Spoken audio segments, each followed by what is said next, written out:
ഇപ്പോൾ സമയം 6:15 കേട്ടോ. ഞാൻ സാധാരണ വീഡിയോയിലൊക്കെ ചെയ്യാറുള്ളത് നമ്മുടെ സാറ്റലൈറ്റ് ബസ് സ്റ്റാൻഡിൽ നിന്നാണ്. അവിടെയാണ് സാധാരണ KSRTC ബസ്സും കർണാടകയുടെയും തമിഴ്നാടിന്റെയും ബസ്സുകളൊക്കെ എടുക്കാറുള്ളത്.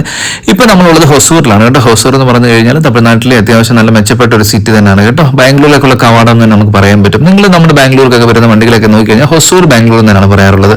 ഹൊസൂരിൽ ഒരുപാട് മലയാളികൾ താമസിക്കുന്നുണ്ട് കേട്ടോ. ഇവിടുത്തെ പ്രത്യേകത എന്ന് പറഞ്ഞാൽ പൂക്കളും കൃഷിയും കാര്യങ്ങളൊക്കെയാണ്. മെയിൻലി പൂവാണ്. നമ്മുടെ നാട്ടിലോട്ട് ഓണത്തിനൊക്കെ വരുന്ന പൂക്കളൊക്കെ ഏറ്റവും കൂടുതൽ വരുന്നത് ഹൊസൂറിൽ തന്നെയാണ് കേട്ടോ.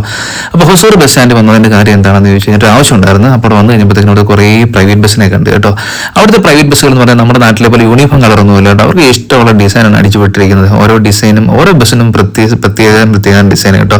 നമ്മുടെ നാട്ടിലുള്ള ആൾക്കാർക്കൊക്കെ ഈ ഇങ്ങനെയുള്ള ബസ്സുകളൊക്കെ കാണുമ്പോൾ എന്തോ ഒരു അരോചകമോ എന്തോ ഒരു കളിയാക്കൽ എന്നൊക്കെ ഒരു ഫീലാണ്. കാരണം ഞാൻ പണ്ട് ഒരു തമിഴ്നാട്ടിലൊരു സ്ഥലത്ത് പോയപ്പോഴത്തേക്കും അവിടുന്ന് കുറേ തമിഴ്നാട് ബസ്സിൻ്റെ ഒക്കെ എടുത്തപ്പോഴത്തേക്കും ആൾക്കാർക്ക് എന്തൊരു പുച്ഛമാണ് ആ ബസ്സുണ്ട്. അവരുടെ ഡിസൈനും കാര്യങ്ങളൊക്കെ ഒരു പ്രത്യേക ഭംഗി തന്നെയാണ് അവരുടെ ബസ്സുകൾ കാണാനായിട്ട്. അവരുടെയൊക്കെ ഓരോ ബസ്സുകൾ എന്ന് പറഞ്ഞാൽ ഭയങ്കര ആഘോഷം തന്നെയാണ്. ചിലപ്പോൾ ഗ്രാമങ്ങളിലേക്ക് ഒറ്റ ബസ്സുകളെ മാത്രം കാണുകയുള്ളൂ ഒരു സമയത്തിനകത്തൊക്കെ. അപ്പോൾ അങ്ങനെയുള്ള ഭൂരിഭാഗം ബസ്സുകൾ നമ്മൾ ഈ കാണുന്നത് കേട്ടോ. ഇത് നമ്മുടെ ഹൊസൂരിൽ നിന്ന് കൃഷ്ണഗിരിക്കും തിരിച്ചും ബാംഗ്ലൂർക്കും ഒക്കെ പോകുന്ന കുറേ ബസ്സുകൾ നമുക്ക് കാണാൻ പറ്റും. റോഡിന്റെ സ്റ്റാൻഡിന്റെ വെളിയിൽ കിടക്കുന്ന എല്ലാം ബാംഗ്ലൂർക്ക് വരുന്ന ബസ്സുകളാണ്.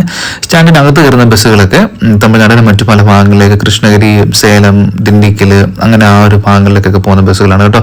ഹൊസൂരിൽ നിന്ന് തമിഴ്നാടിന്റെ മിക്ക ഭാഗങ്ങളിലേക്കും ബസ് ഉണ്ടെന്നുള്ളതാണ്. ബാംഗ്ലൂരിലൊക്കെ ബസ് ഏറ്റവും കൂടുതൽ കിട്ടാത്ത ആൾക്കാരൊക്കെ നേരെ ഇങ്ങോട്ട് വന്നിട്ടാണ് ബസ് കയറാറുള്ളത്. അങ്ങനെ വെച്ചാൽ ഒരുപാട് കണക്ടിവിറ്റി ഉണ്ടാകും. പിന്നെ പെർമിറ്റിന്റെ ഇഷ്യൂ ഇല്ല. തമിഴ്നാട്ടിലെ ഹൊസൂർ ആയതുകൊണ്ട് ബാംഗ്ലൂരിൽ നിന്ന് ഇഷ്ടംപോലെ ബസ് ഉണ്ടല്ലോ ഹൊസൂറിൽ നിന്ന് പിന്നെ അങ്ങോട്ടും ഇങ്ങോട്ടും കണക്റ്റിംഗ് അങ്ങനെയുള്ള കാര്യങ്ങളൊക്കെ ചെയ്തു പോകും കേട്ടോ. ഹൊസൂർ ബസ് സ്റ്റാൻഡിനെ പറ്റി ഞാൻ നേരത്തെ വീഡിയോ ചെയ്തിട്ടുണ്ട് ഡീറ്റെയിൽ ആയിട്ട്. ഞാൻ പിന്നെ അതേപറ്റി കാര്യമായിട്ടൊന്നും പറയുന്നില്ല. ഇതിനകത്ത് ഞാൻ ഉൾപ്പെടുത്തുന്നത് നമ്മുടെ ഇവിടുത്തെ പ്രൈവറ്റ് ബസ്സുകൾ മാത്രമാണ് കേട്ടോ.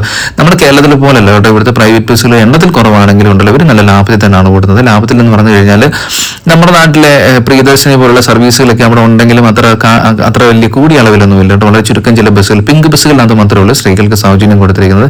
അല്ലാതെ എല്ലാ ബസ്സിനകത്തൊന്നും അങ്ങനെയുള്ള പരിപാടികളൊന്നും ഇല്ല കേട്ടോ. ഈ കിടക്കുന്നൊക്കെ ബസ് ഉണ്ട്. ഇത് കണ്ട് ഞാൻ ആദ്യം വിചാരിച്ചത് കണ്ടപ്പോൾ തന്നെ യൂണിഫോം കളറാണെന്ന്. പിന്നെ മനസ്സിലായത് രണ്ടും ഒരാളുടെ ഉടമസ്ഥരുള്ള വണ്ടിയാണെന്ന്. ആ ഒരു വണ്ടി കണ്ടില്ലേ, ഇതിന് ശ്രീമുരുകൻ അങ്ങനെ കണ്ടാണ് ഈ ബസ്സിന്റെ പേരെന്ന് എനിക്ക് തോന്നുന്നു കേട്ടോ. അത് ഒരാളുടെ പേരിലുള്ള വണ്ടി ആയതുകൊണ്ടാണ് രണ്ടിനും യുണീക്കായിട്ടുള്ളൊരു ഡിസൈൻ കാണാൻ പറ്റിയത് കേട്ടോ. അങ്ങനെയൊക്കെയുള്ള ചെറിയ കാഴ്ചകളാണ് ഈ വീഡിയോയിൽ.